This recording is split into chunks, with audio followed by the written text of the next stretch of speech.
샬롬, 사랑하는 성도 여러분, 참 좋으신 우리 주님 예수님의 이름으로 문안 인사를 드리면서 예배에 함께 하심을 기쁨으로 환영하며 축복합니다. 오늘도 신실하신 우리 하나님께서는 저와 여러분을 예배로 불러주셨고 우리의 예배를 축복하여 주실 줄로 확실히 믿습니다. 아멘, 할렐루야. 그러므로 우리가 다 함께 감사함과 겸손함과 간절함으로 예배에 임하도록 하겠습니다. 광고 말씀 드리겠습니다. 코로나 바이러스 감염과 이로 인한 문제가 계속해서 심각합니다. 합심하여 기도해 주시기를 부탁드리겠습니다. 성도가 합심하여 기도할 때 하나님의 놀라운 능력이 일어나게 될 줄로 믿습니다. 기도와 함께 또 정부에서 발표한 모든 법들이나 또 이 예방에 대한 모든 지침들을 철저하게 잘 지켜주시기를 부탁드리겠습니다.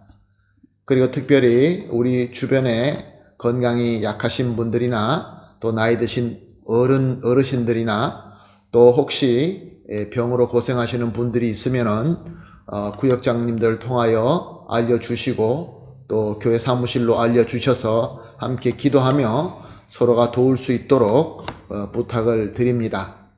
그래서 우리 교회는 5월과 6월을 특별 구제 헌금 기간으로 섬기고 있습니다. 우리는 우리 주님으로부터 큰 사랑을 받았습니다. 그리고 이 사랑을 세상에 나누도록 사명을 주셨습니다. 우리가 기도하시면서 받으신 은혜대로 섬겨 주시기를 부탁드리겠습니다. 절대로 억지로 하지 마시고 받으신 은혜만큼만 섬겨주시기를 예수님의 이름으로 부탁드립니다. 예배는 계속해서 동영상을 통하여 드리도록 하겠습니다. 비대면으로 드립니다. 주일 대예배는 한국어 예배 오전 10시, 스페인어 대예배 오후 2시, 주일 어린이 예배 한국어 스페인어 오전 9시, 그리고 수요 예배는 매주 수요일 오후 7시에 한국어와 스페인어로 예배를 드리도록 하겠습니다.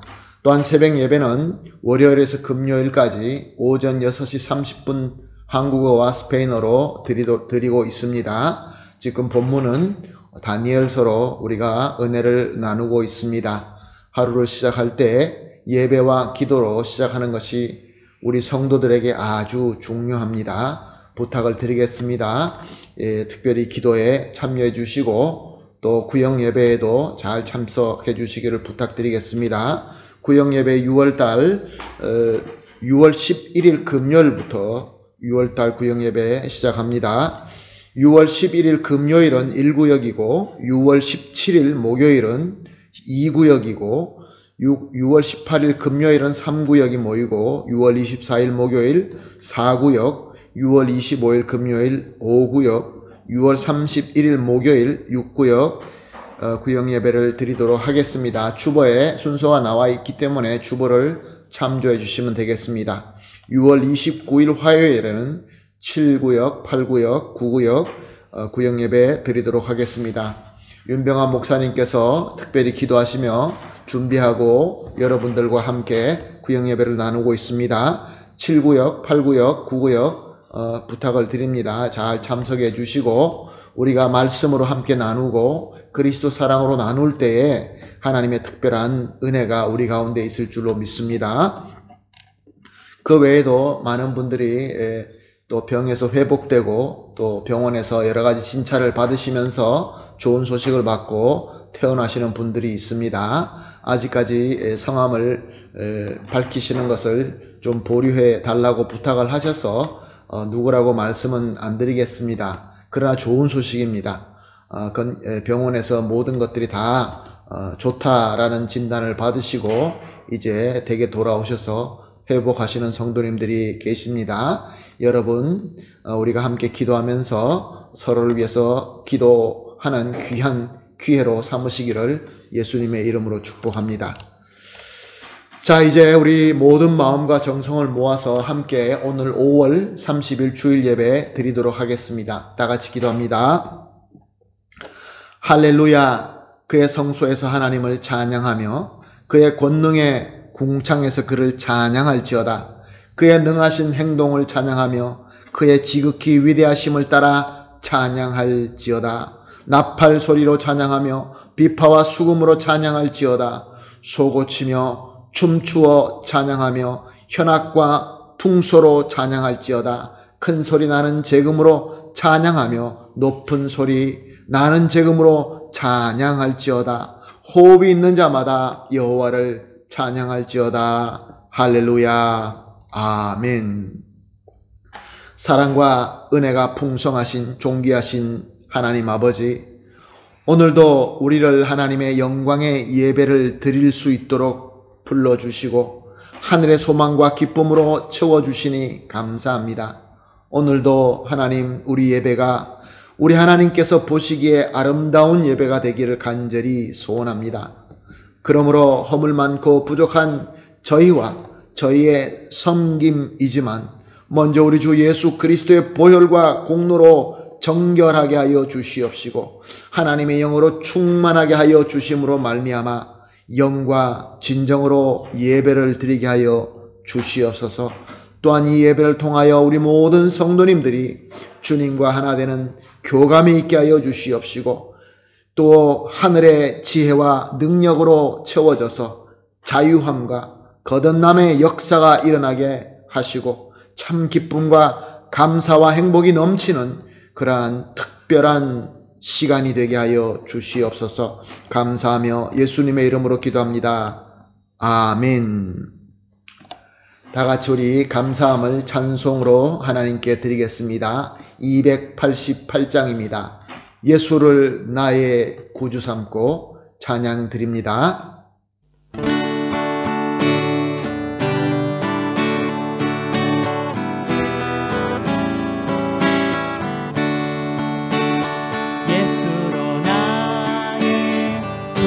삼고 성령과 피로서 거듭나니 이 세상에서 내 영혼이 하늘의 영광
아멘. 할렐루야. 감사합니다. 우리 다 같이 사도신경으로 신앙 고백하겠습니다. 신앙 고백합니다. 전능하사 천지를 만드신 하나님 아버지를 내가 믿사오며 그 외아들 우리 주 예수 그리스도를 믿사오니 이는 성령으로 잉태하사 동정녀 마리아에게 나시고 본디오 빌라도에게 고난을 받으사 십자가에 못 박혀 죽으시고 장사한 지 사흘 만에 죽은 자 가운데서 다시 살아나시며 하늘에 오르사 전능하신 하나님 우편에 앉아 계시다가 저리로서 산 자와 죽은 자를 심판하러 오시리라. 성령을 믿사오며 거룩한 공회와 성도가 서로 교통하는 것과 죄를 사하여 주시는 것과 몸이 다시 사는 것과 영원히 사는 것을 믿사옵나이다. 아멘. 다 같이 우리 찬송가 304장 그 크신 하나님의 사랑 찬송하시겠습니다.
아멘. 할렐루야. 감사합니다. 이제 우리 다 같이 함께 기도하시겠습니다. 기도하실 때 최흥수 장로님 우리를 대표해서 기도해 주시겠습니다. 복의 근원이신 하나님 아버지, 마음과 정성으로 드리는 이 예배를 받아 주시옵소서. 예수 그리스도의 부르심을 받은 우리가 순종함으로 아버지 앞에 나왔습니다. 하나님의 은총을 갈망하며 나온 우리를 영원한 생명수로 채워주시고 은혜의 담비로 인하여 메마르고 어려운 세상을 살아가는 우리 영혼이 깨어나서 하나님을 온전히 경외함으로 하나님을 예배하는 예배자가 되게 하여 주시옵소서. 아버지, 소도 그 주인을 알고 나귀도 주인의 구유를 알지만 내 백성은 나를 알지 못한다고 탄식하신 하나님의 말씀을 기억합니다.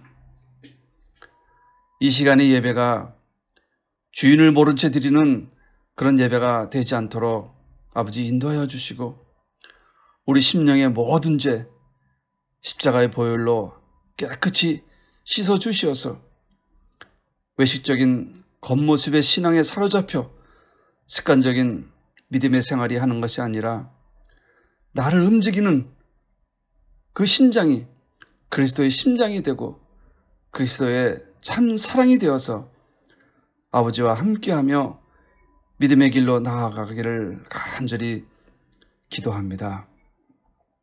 하나님, 우리 주변을 돌아보며 어려움에 처한 가정이 있습니까? 라합의 가정에 주신 말씀대로 창문에 붉은 줄을 매달았을 때 구원을 받았습니다.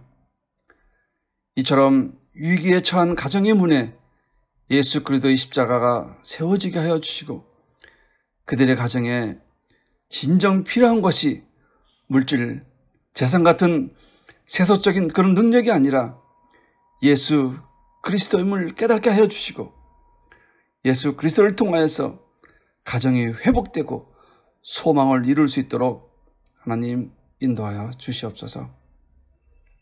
주님, 또한 질병으로 인하여 노안으로 인하여 힘들어하는 성도님들 계십니다.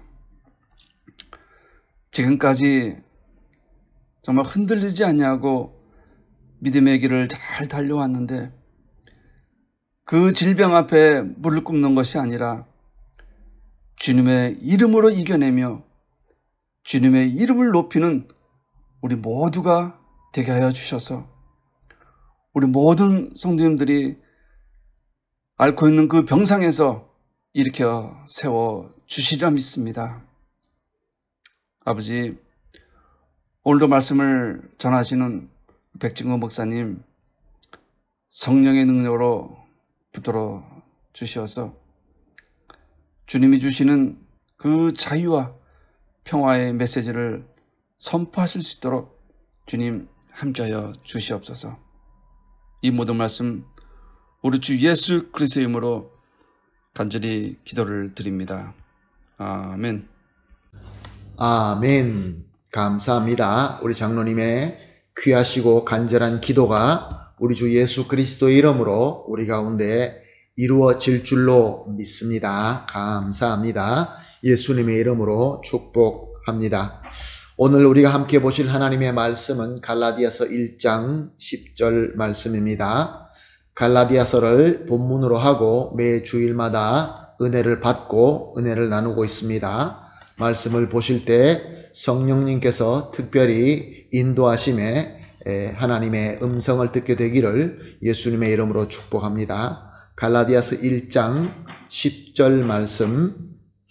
이제 내가 사람들에게 좋게 하랴 하나님께 좋게 하랴 사람들의 기쁨을 구하랴 내가 지금까지 사람의 기쁨을 구하였다면 그리스도의 종이 아니니라.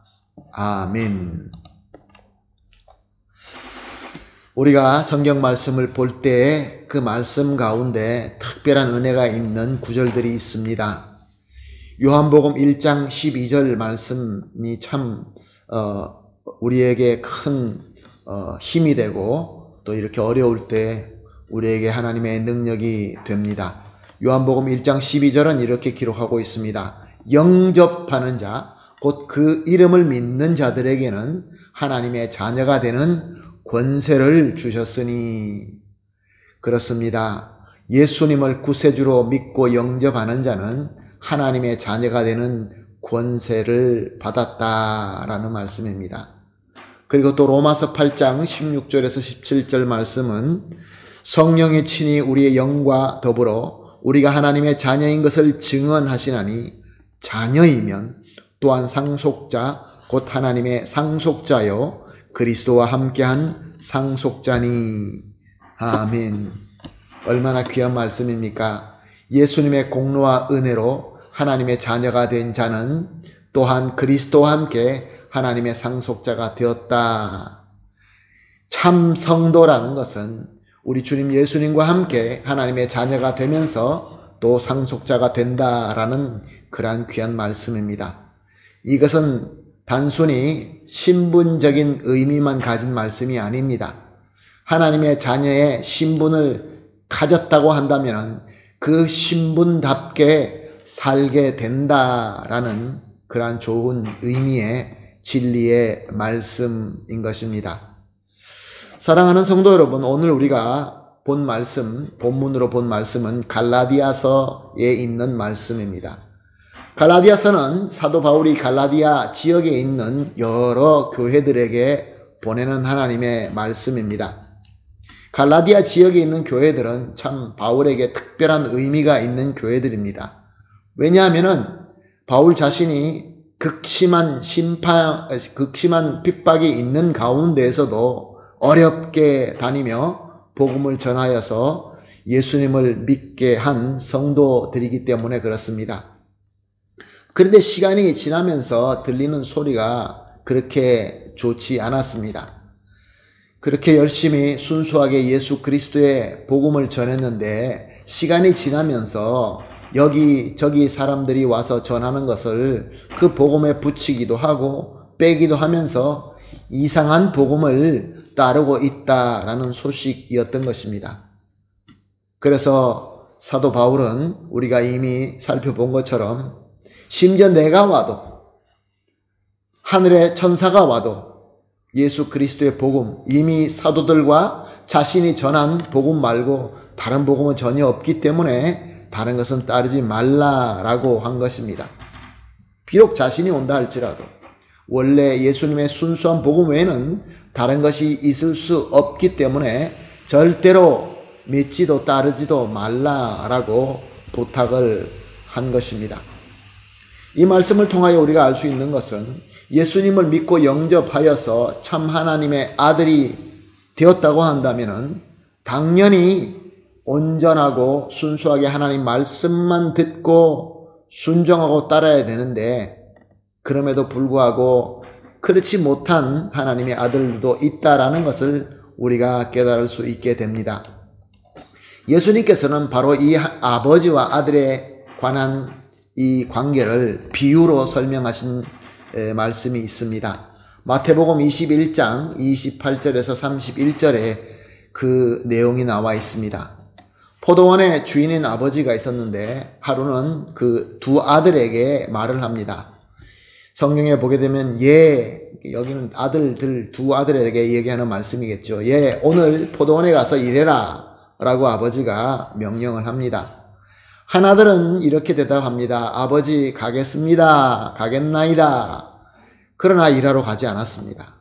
그런데 다른 아들은 실소이다 라고 대답을 하지만 그 후에 뉘우치고 일하러 가게 됩니다. 여기서 예수님께서 질문합니다. 이 둘 중에 누가 아버지의 뜻대로 하였느냐라고 묻습니다. 사랑하는 성도 여러분, 이 두 아들 중에 누가 아버지의 뜻대로 한 아들입니까? 아버지 가겠습니다 라고 말은 했지만 안 간 아들, 싫다 라고 했지만 그래도 일하러 간 아들, 누가 아버지의 뜻대로 한 아들입니까? 우리가 너무나 잘 알 수 있습니다. 아버지의 뜻대로 순종한 아들이, 그 아들이 바로 아버지가 기뻐하시는 뜻대로 순종한 아들인 것입니다. 사랑하는 성도 여러분, 우리 가운데에서도 그런 일들이 많이 있습니다. 갈라디아 교회에서도 마찬가지지만 우리 가운데에서도 우리가 하나님의 자녀가 되었지만 아버지가 우리에게 명령을 하실 때, 아버지의 뜻대로, 아버지의 귀하신 뜻대로 우리에게 부탁을 하실 때 아멘 하겠습니다 이렇게 말하기는 쉽습니다. 그러나 말을 잘한다고, 고백을 잘한다고 해서 아버지의 뜻을 잘 따른다라고 볼 수는 없겠지요.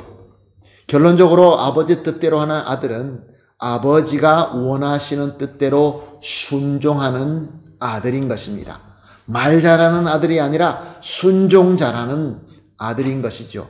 물론 최고로 좋은 것은 말도 아버지가 원하시는 대로 말하고 고백하고 행동도 아버지 뜻대로 순종하는 것이 최고일 것입니다. 그러나 예수님께서는 이 비유를 통하여 무엇을 강조하셨느냐 하면은 아버지 뜻대로 순종하는 아들이 바로 아버지께서 기뻐하는 아들이다, 그런 말씀입니다. 이런 의미에서 오늘 우리가 읽은 본문 말씀은 정말로 아주 단순 명료하지만 정말로 중요한 하나님의 말씀인 것을 깨달을 수 있습니다. 다시 한번 본문을 보겠습니다. 갈라디아서 1장 10절 말씀, 이제 내가 사람들에게 좋게 하랴 하나님께 좋게 하랴, 사람들의 기쁨을 구하랴 내가 지금까지 사람의 기쁨을 구하였다면 그리스도의 종이 아니니라. 갈라디아 교회의 성도들은 복음을 듣고 예수님을 구세주로 믿음으로 또 믿고 영접함으로 그리스도와 함께 하나님의 자녀와 상속자가 되었습니다. 그런데 문제는 무엇입니까? 아멘하는 고백은 있었는데 행동까지 순종하지 못하는 아들들이 있었다는 것입니다. 그래서 사도 바울은 하나님께로부터 영감을 받아서 너희들은 사람을 좋게 하는 것이 그것이 옳은 것이냐 아니면 하나님 아버지께 좋게 하는 것이 맞느냐라고 당연히 무엇이 답인지 알 수 있는 그러한 질문을 하게 된 것입니다. 사랑하는 성도 여러분, 우리가 세상에서 살아나갈 때 우리뿐만 아니라 예수 안 믿는 사람들도 역시 마찬가지로 순간순간마다 계속적으로 선택하면서 살아갑니다. 우리가 앞으로도 계속 그렇게 선택하면서 나아가게 될 것입니다. 그런데 중요한 것은 우리가 무엇을 선택하느냐에 따라서 우리의 삶과 우리 삶의 방향과 우리 삶의 꼴이 전혀 달라진다는 것입니다. 자, 우리가 우리 삶을 한번 각자 스스로 생각해 보십시다. 우리가 지난 선택과 결정에 대해서 어떻게 평가를 하고 계십니까? 그래, 참 내가 잘했지. 내가 잘 결정했지. 그래서 좋은 추억과 그래서 좋은 자랑거리와 간증거리가 많이 있습니까? 아니면 아이고 내가 왜 그렇게 결정했지? 내가 왜 이렇게 어리석었지? 후회와 탄식이 많습니까? 사랑하는 성도 여러분, 사람들은 좋은 결정을 하기 위하여 지식이 많고 지혜로운 사람들을 찾습니다. 전문가를 찾아가서 상담을 해봅니다. 심지어 용하다는 예언가, 용하다는 점쟁이, 무당 이런 사람들을 찾습니다. 그거는 무식한 사람들이나 그렇습니까? 세계에서 가장 돈 많은 부자들과 세계에서 가장 권력을 많이 가진 정치가들이 그들이 용하다는 점쟁이, 무당들을 찾는다는 것을 여러분 아십니까? 사랑하는 성도 여러분, 어쩌면 이런 것들이 도움이 될 수는 있을 수 있습니다. 그래서 나에게 좋고 기쁜 결정을 할 수 있게 도움이 될 수도 있습니다. 그러나 항상 사람들이 보기에 잘했다라는 평가를 얻을 수 있는 방법이지 하나님의 자녀로서 하나님께서 원하시는 최선의 방법을 추구하기는 이것은 전혀 아닌 것입니다. 사랑하는 성도 여러분, 그리스도와 함께 하나님의 자녀이며 상속된 성도는 어떻게 해야 됩니까? 오늘 본문이 바로 정답입니다. 사람들의 마음에 드는 것, 사람들이 좋아하는 것, 사람들이 기뻐하는 것을 우리가 추구하느냐, 거기에 대해서 우리가 판단할 것이냐, 아니면 하나님께서 기뻐하시고 하나님께서 좋아하시는 것을 선택하여 하나님의 뜻대로 순종할 것이냐라는 질문인 것입니다. 과연 저와 여러분은 우리 하나님께서 보실 때 어떤 아들이 되겠습니까? 정답은 너무나 분명합니다. 하나님께서 좋아하시고 하나님께서 기뻐하시는 대로 하는 것입니다. 하나님을 기쁘게 하고 하나님을 좋게 하는 사람들 중에 성경에 귀한 예가 있습니다. 너무나 좋은 우리의 모델이 되는 사람이 있습니다. 바로 요셉입니다. 창세기 37장에서 50장에 요셉의 생애가 쭉 기록되어 있습니다. 요셉은 아버지께로부터 특별하게 사랑을 받던 아들이었습니다. 그런데 그것으로 인하여 형들에게 시기함과 또 미움을 받아서 종으로 팔려가게 되죠. 형들의 미움을 받아서 죽을 뻔했다가 종으로 팔리게 되는 역사를 우리가 성경에서 찾아볼 수 있습니다. 종이 된다는 것은 지금으로부터 약 3800년 전에 종이라는 것을 한번 생각해 볼 필요가 있습니다. 종은 최악의 신분입니다. 완전히 망한 삶을 의미합니다. 자신의 삶만 망한 것이 아니라 자신의 후대까지 망하고 만 삶인 것입니다. 그 전에 3800년 전이라고 하면은 기본적인 우리의 권리 이런 것들이 지켜지는 때가 아니었습니다. 종은 그냥 물건이었습니다. 하나의 동물과 같았습니다. 그리고 자기만 그 종으로 사는 것이 아니라 그 후대까지도 계속 물림이 되는 정말로 가장 큰 저주 중에 저주인 것이었죠.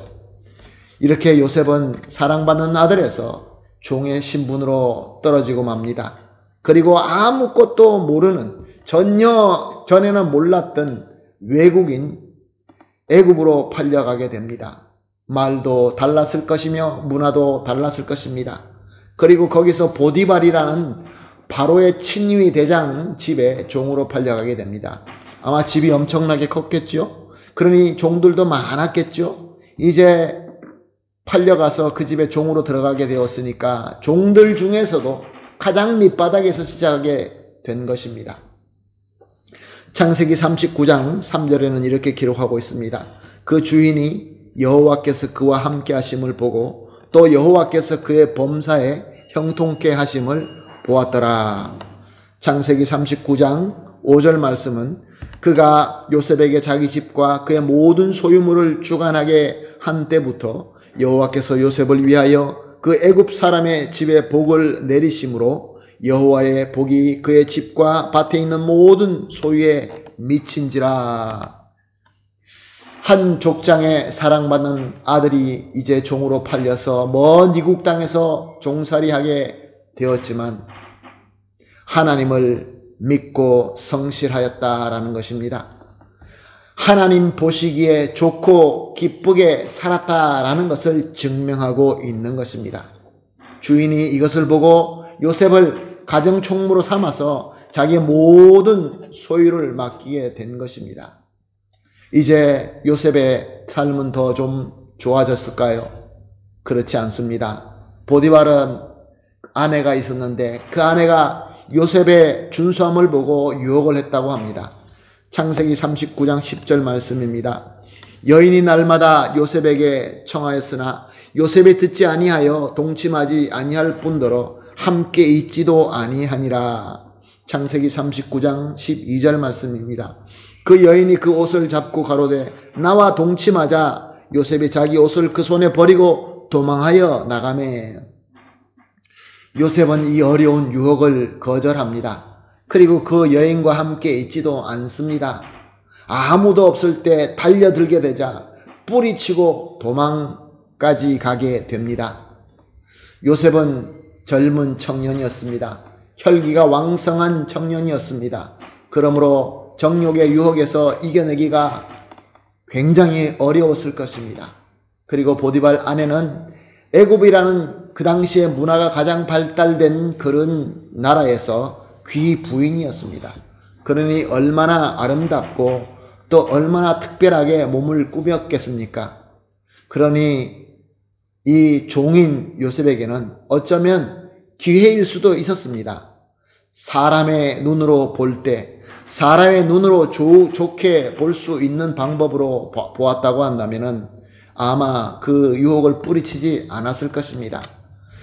요셉이 이 유혹을 뿌리칠 수 있는 힘은 무엇이었을까요? 창세기 39장 9절 말씀에 내가 어찌 이 큰 악을 행하여 하나님께 득죄하리이까.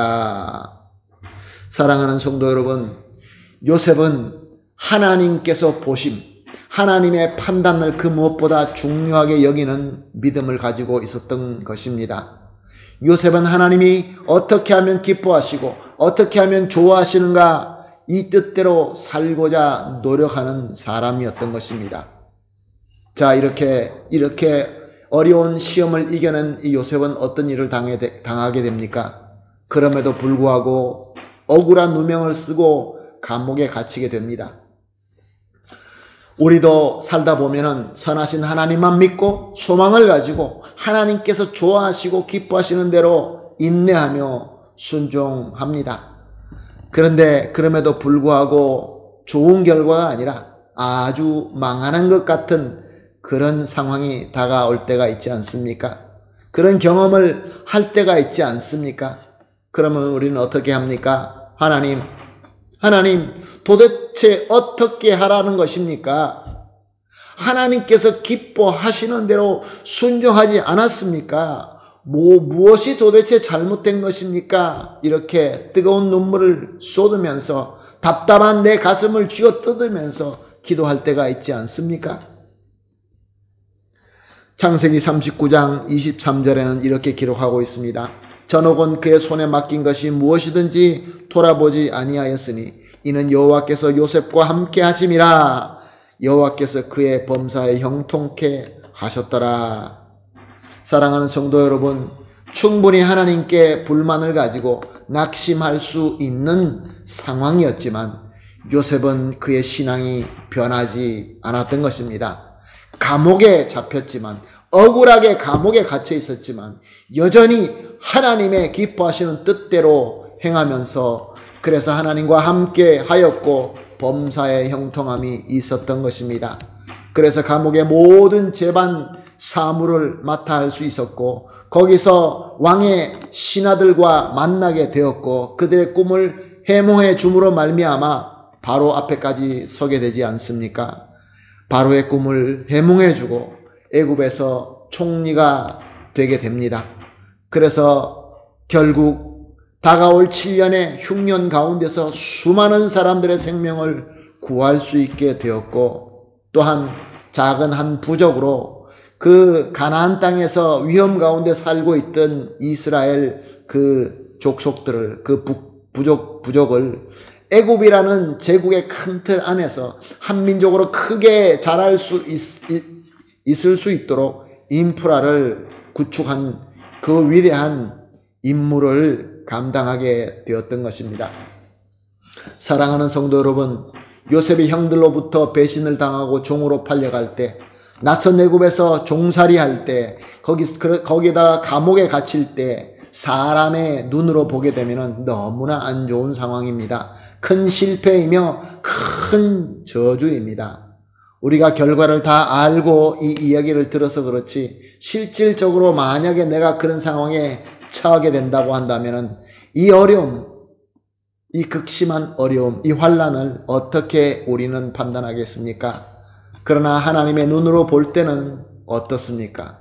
하나님의 그 뜻으로 보게 되면 하나님께서 위대한 목적을 이루시기 위하여 부름받은 자가 되어서, 즉 하나님의 자녀 예수 그리스도와 함께 상속자가 되어서 거쳐야 될 과정을 겪고 있었던 것입니다. 즉 하나님의 기뻐하신 뜻대로 인도되고 있었던 것입니다. 요셉은 하나님께서 어디로 확실하게 인도하는지 잘 알지 못했습니다. 그러나 그럼에도 불구하고 그는 그 어떤 상황 속에 처한다 할지라도 그 순간순간 그 하루하루를 하나님께서 기뻐하심과 하나님께서 즐거워하심, 하나님께서 좋아하시는 그 뜻대로 성실하게 살았던 것입니다. 하나님께서 참 좋으신 하나님이다 라고 믿는 신앙이 그에게 없었다라고 한다면 그렇게 믿고 소망을 가지지 못했을 것입니다. 사랑하는 성도 여러분, 저와 여러분은 지금 너무나 혼란스러운 시대에 살고 있습니다.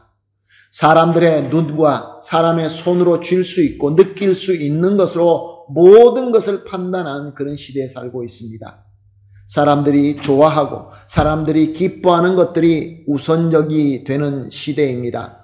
많은 사람들이 좋아하고 많은 사람들이 동의만한다고 한다면 그것이 진리가 아니더라도, 그것이 죄악이라고 할지라도 그것이 뉴 노멀이 되는 그러한 시대에 살고 있습니다. 요즘에 제정되는 법들을 볼 때 너무나 놀라지 않을 수가 없습니다. 사람들은 하나님께서 좋아하시고 기뻐하시는 것이 과연 맞는가라는 것에서는 전혀 신경 쓰지 않습니다. 하나님의 기뻐하시고 좋아하시는 것을 우리가 말하게 되면 우리를 비웃습니다. 우리를 바보라고 취급합니다.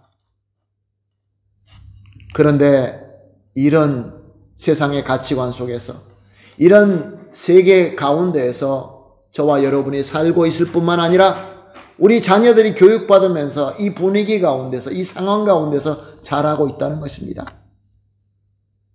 사람을 기뻐하고 사람이 좋아하는 것을 추구하는 이런 시대에서 무엇을 우리가 기대할 수 있겠습니까?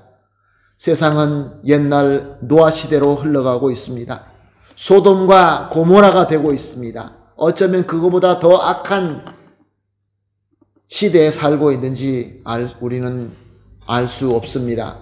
그러나 중요한 것은 하나님께서 이 어둡고 더러운 시대에서, 이 말세 때에서 저와 여러분을 하나님의 자녀와 상속자로 세워주셨다는 것입니다. 이것이 무슨 목적이 있겠습니까? 하나님께서 기뻐하시고 좋아하시는 뜻이 과연 무엇이겠습니까? 요한복음 20장 21절 말씀입니다. 아버지께서 나를 보내신 것 같이 나도 너희를 보내노라. 우리가 주님, 우리의 구세주로 믿고 섬기는 우리 예수님의 말씀입니다. 하나님께서 아들 예수님을 이 땅에 보내주시고 사명을 이루신 것 똑같이 하나님의 아들 된, 하나님의 자녀가 된 저와 여러분을 예수님께서 이 세상에 똑같은 사명을 이루기 위하여 우리를 이 땅에 두고 있다, 그런 말씀입니다. 그런데 중요한 것은 그 이름을 믿는 자들에게 하나님의 자녀가 되게끔 권세를 주셨다라는 말씀이나, 오늘 이 금방 본 요한복음 20장 21절에 너희를 보내노라 라는 것을 볼 때 모든 것이 복수로 되어 있는 것을 볼 수 있습니다. 한 개인에게 주어진 사명이 아니다라는 것을 우리는 금방 깨달을 수 있습니다. 아버지께서 좋아하시고 기뻐하시는 대로 순종하는 것은 개인적인 사명이라고 보는 것보다, 물론 개인적으로 은혜 받고 개인적으로 하나님이 자녀가 되고 개인적으로 하나님의 기뻐하신 뜻대로 순종하려고 노력해야 되는 것은 맞습니다. 사명적으로 볼 때는 우리가 함께 공동체로서, 예수 그리스도 안에 있는 공동체로서, 주님의 몸된 교회로서 복수로 순종하라라는 그러한 사명인 것입니다. 사랑하는 성도 여러분, 순간순간 판단이 있고 순간순간 판결이 있을 수 있습니다. 그러나 진짜 판단은 누가 하십니까? 마지막 판결은 누가 내리는 것입니까? 오직 우리 하나님이십니다. 재림하시는 영광의 우리 주 예수 그리스도이십니다. 우리는 누구나 다 우리 주 예수 그리스도 심판하신 날 그 면전 앞에 서야 됩니다. 자, 우리는 어떤 성공과 어떤 승리를 하기를 원하십니까? 과연 우리는 어떤 아들이 되기를 원하십니까? 하나님께서 보시기에 성공하고 승리하는 그 영광을 누리시겠습니까? 아니면 사람 보기에 성공하고 승리하실 것입니까? 답은 너무나 당연합니다. 최종적으로 재림하시는 주님 앞에서 승리의 면류관을 쓰시고 주인의 기쁨에 참여하는 저와 여러분이 되기를 예수님의 이름으로 축복합니다.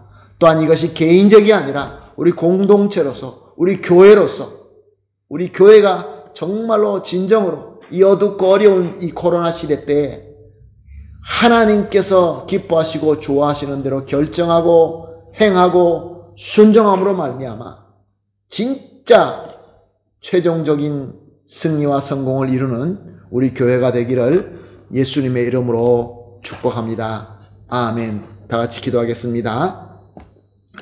하나님 아버지 감사합니다. 주님께서 오늘도 귀한 말씀을 주시면서 사람이 기뻐하는 뜻대로가 아니라 하나님께서 기뻐하는 대로 순종하는 것이 우리 하나님께서 원하시는 뜻이며 또 하나님께서 기뻐하시는 아들이 된다는 것을 배웠습니다.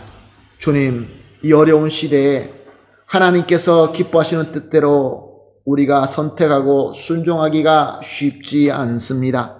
그러나 우리와 함께 하시는 성령 하나님께서 우리에게 충만하게 임재하심으로 말미암아 하나님 뜻대로 잘 순종할 수 있게 하여 주시옵시고, 비록 어려운 상황과 어려운 시험 속에 우리가 갇힌다 할지라도 우리를 더 사명을 섬기기 위하여 준비하는 과정임을 깨닫게 하여 주시어서 감사하며 찬송하며 기쁨으로 순종하여 귀한 열매를 풍성하게 맺게 하여 주시옵소서. 하나님 아버지여, 시험 가운데 어려움 가운데 계시는 성도님들 계십니까? 몸이 약하여서 또 마음에 상처가 있어서 이런저런 여러 가지 어려움으로 있어서 주여 고민하며 울부짖으며 기도하는 분들 계십니까?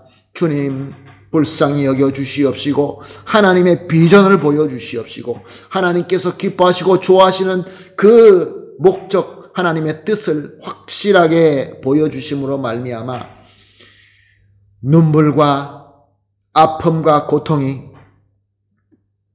웃음과 기쁨과 행복으로 변화되게 하여 주시옵소서. 예수님의 이름으로 기도합니다. 아멘. 할렐루야. 감사합니다. 받은 은혜를 생각하시면서 우리 다 같이 봉헌하도록 하겠습니다. 봉헌할 때 우리 찬송가 446장 주 음성 외에는 찬송하면서 오늘 받으신 은혜를 깊이 생각하시면서 우리 섬기도록 하겠습니다. 다 같이 봉헌합니다.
아멘. 할렐루야. 기도하겠습니다.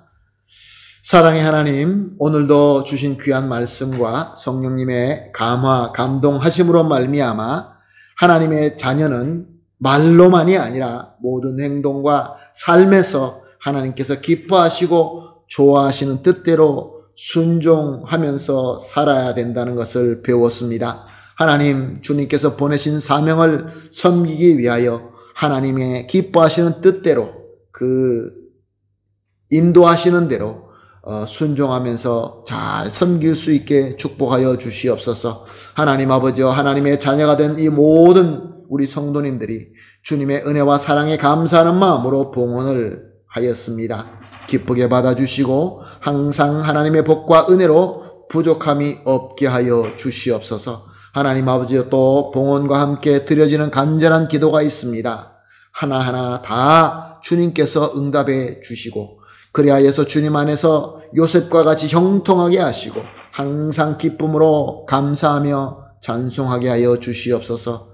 드려진 이 귀한 섬김과 정성은 오직 주님의 몸된 교회와 하나님의 나라의 사역과 그리스도의 사랑을 위하여 아름답게 사용하여 주시옵소서. 예수님의 이름으로 기도합니다. 아멘. 할렐루야. 이제 우리 다 같이 마지막으로 나는 믿네 찬양 드리고 축도함으로 오늘 예배를 마치도록 하겠습니다. 찬양 드립니다.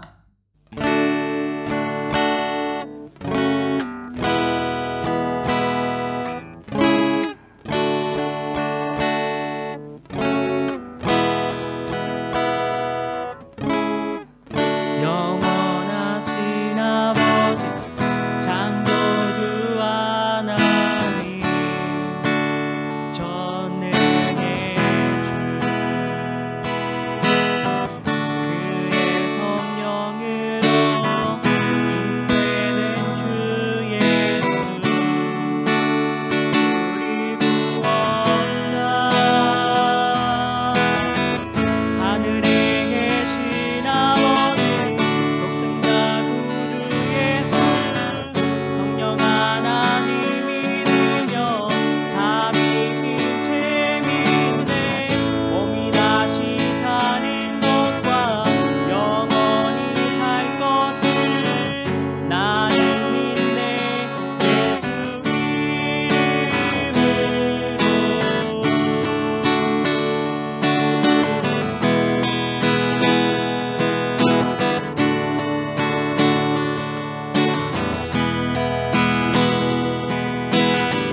심판자 되신 주님 십자가에 달려 우리 용서했네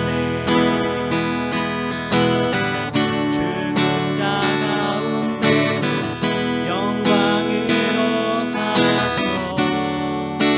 보좌에 앉았네 하늘에 계신 아버지 독생자 구주 예수 성령 하나님 믿으며 삼위일체 믿네 몸이 다시 사는 것과 영원히 살 것을 나는 믿네 예수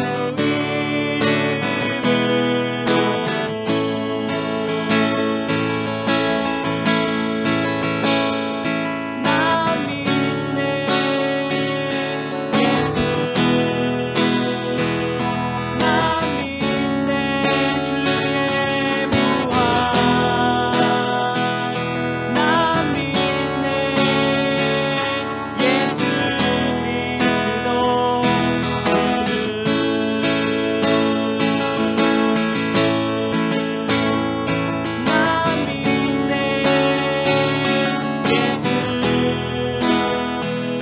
난 믿네 주의 부활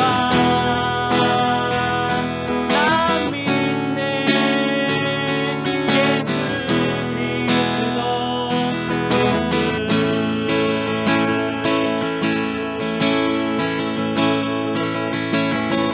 나는 믿네 영원한 산 성령으로 잉태하신 주님의 거룩한 교회와 성도의 교제를 주님 다시 오시는 날 다시 사는 것을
아멘.